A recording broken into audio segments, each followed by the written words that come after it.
So today we shall discuss about what you are seeing right on the screen. That is the high input impedance capacitor coupled voltage follower. So far, please try to have all these things in the synchronized manner.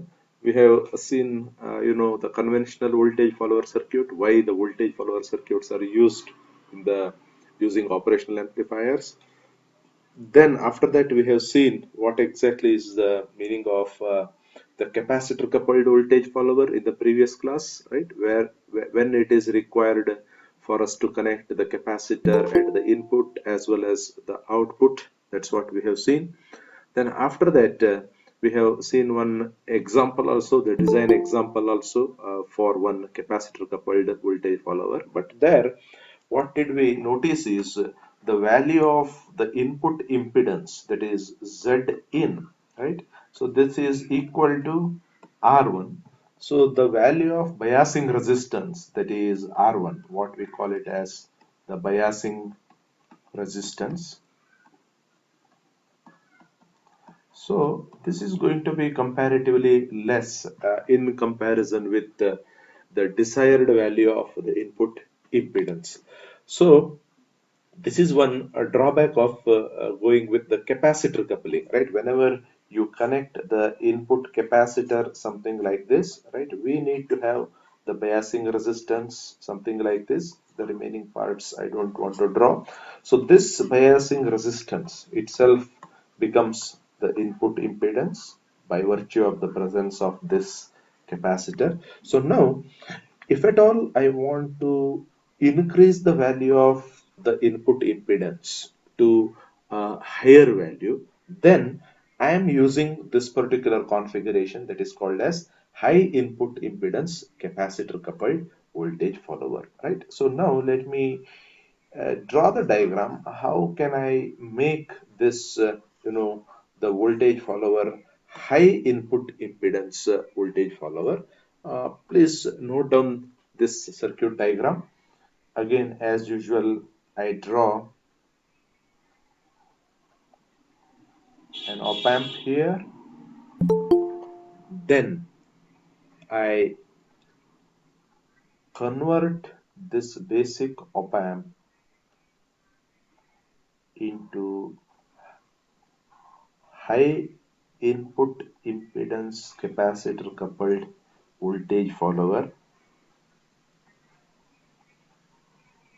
this way. I have the feedback here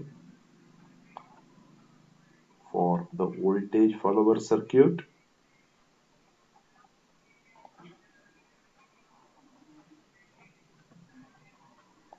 Then here onwards things will remain as they are for our capacitor coupled voltage follower circuit. Now here I connect one more capacitance. All of you please look it properly. So this capacitance is going to be connected somewhere here.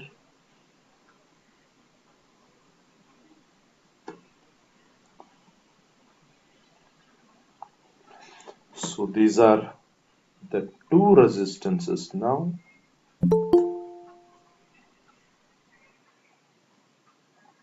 Unlike the one which I had in the beginning. So this is minus, this is plus. Needless to mention that this is your VCC and minus VEE. So this is your C in, the input capacitance. I write here as R1, this as R2. This is what is the ground connection, and this is the supply voltage. Vs.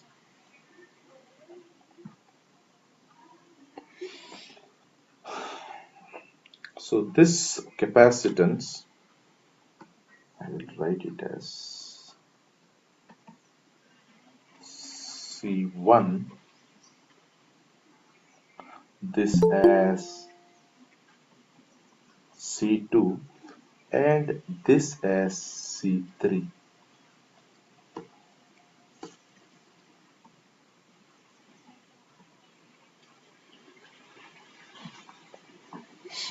Of course, this is the load resistance,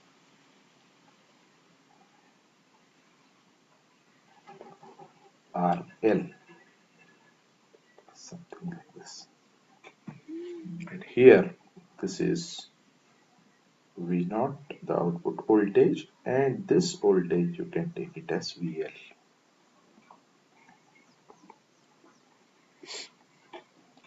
Here, I'll take this voltage as V1, that is across the resistance R1, and this as V2, that is across R2.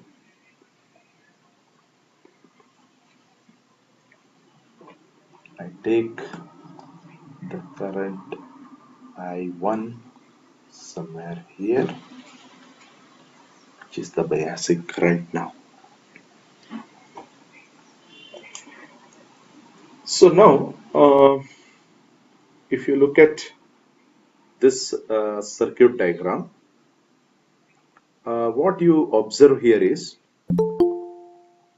in comparison with the previous circuit, where we had the input capacitor and one biasing resistance and one output capacitor. So now, apart from that, I have added two more components. One is the capacitor C2, which is connected from this inverting terminal to the central point of the division of R1 and R2. This is one thing, and the very R2 itself is the second additional component which is being connected in the circuit. So now, after having connected the circuit like this, let us try to understand how exactly this circuit will make the input impedance higher in comparison with the conventional capacitor coupled voltage follower. Let us try to have the analysis. Now, for an AC input, you can see here, for AC input,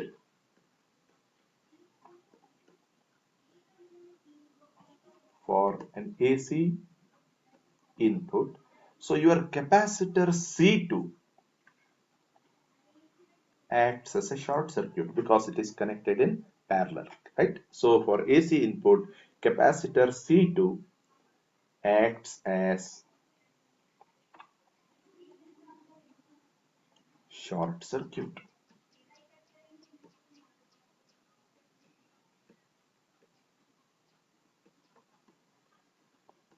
Because of the network speed, I am not able to write these things very properly how I used to write it earlier, right? Simultaneously, you should be in a position to write these things. Because of the C2 for the input, which is AC, the capacitor C2 now acts as the short circuit.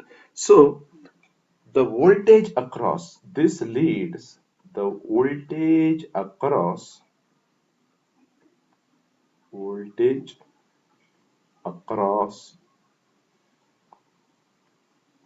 R2. You can see there what is the voltage across R2. I think somebody can tell me. It is V2, which is equal to V2, which is equal to V0, because you can see here this particular point is connected here. This is V0.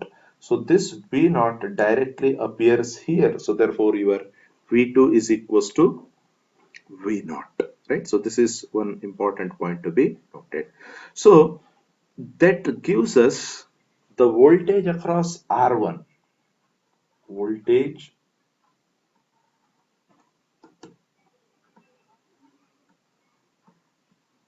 across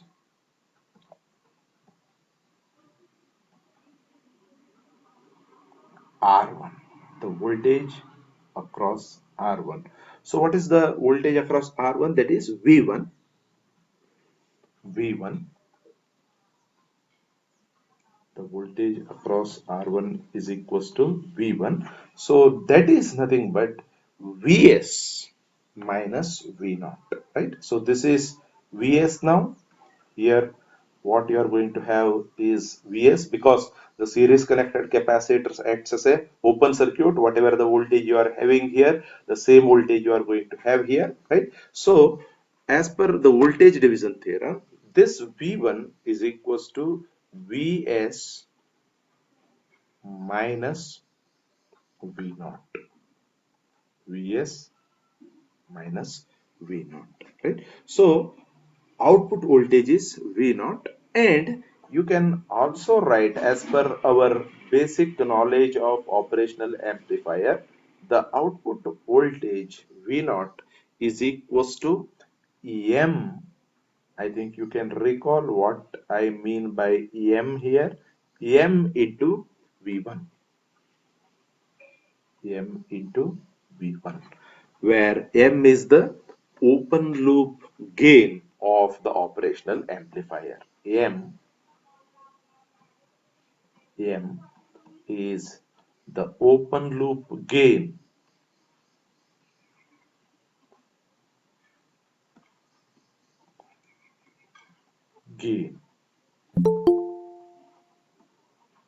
I can just write it as M is the open loop gain, and this open loop gain, generally it is a very high quantity. You know, ideally it should be infinite for an ideal operation amplifier, but for all the practical amplifiers, this value should be as high as possible. And for your IC741, the open loop gain comes somewhere around 50,000, right? This also I had told you earlier. So now once we write this, the remaining parts here are the mathematical manipulations. So we have V1 is equals to Vs minus V naught, as you can see, and V naught is equals to M into V1. So therefore you can write V1, from this we can write V1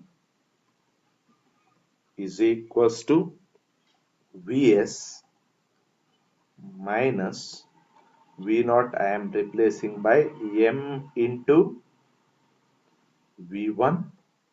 So this gives me V1 is equals to Vs divided by 1 plus M.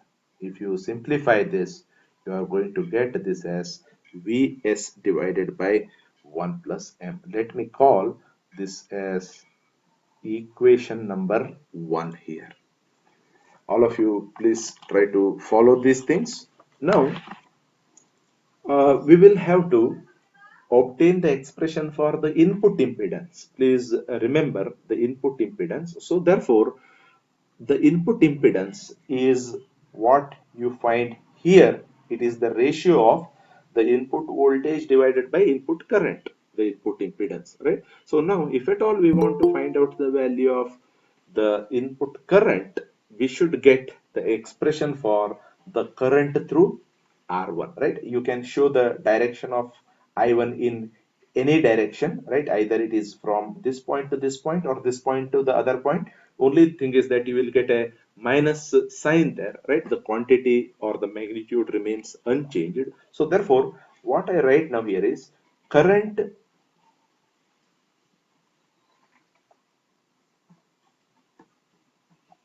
current through R1, current through R1 this is nothing but the current I1. I will write it as I1, which is equals to, as you can see this diagram, it is very simple, V1 divided by R1. The current through R1 is nothing but V1 divided by R1. You can write it like this. So we have already got an expression for V1 there. So I just write it as Vs divided by 1 plus M into 1 divided by R1. So this happens to be my second equation here. And from these two equations, right, I should be able to get the expression for the input impedance. So what I write here is input impedance Zin, input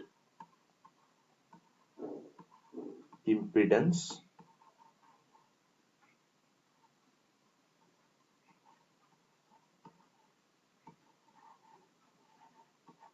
Zin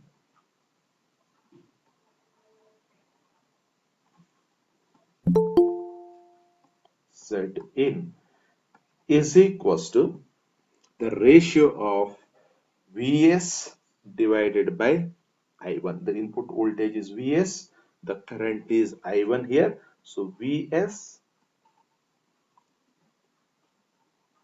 divided by I1. So this is equal to Vs divided by, please note here, Vs divided by I1 is written as Vs divided by I1. I have already got an expression for I1. Vs divided by R1 into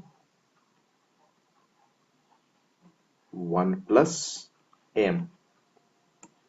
R1 into 1 plus M. So now if you simplify all these things, right, so you would get Zin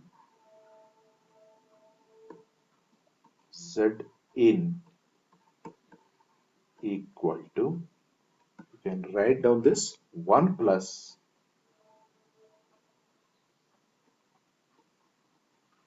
M into R1. Zin is equals to 1 plus M into R1. So this is against the value of Zin, which was equal to R1 in the conventional capacitor coupled voltage follower.